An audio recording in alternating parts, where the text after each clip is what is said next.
Костер. В детстве я не ходила в походы, но я и не была лишена общения с природой.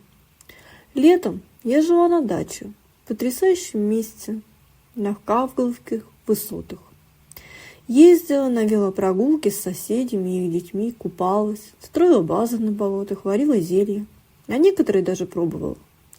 Мне всегда хотелось иметь волшебные силы, как у колдуньи или ведьмаков.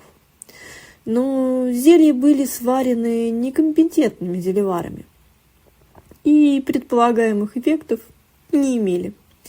Впрочем, не имели и побочных.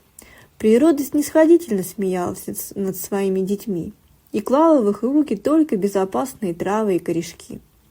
А воду давала непременно из самых чистых, студеных, болотных источников. Природы в моей жизни всегда было много.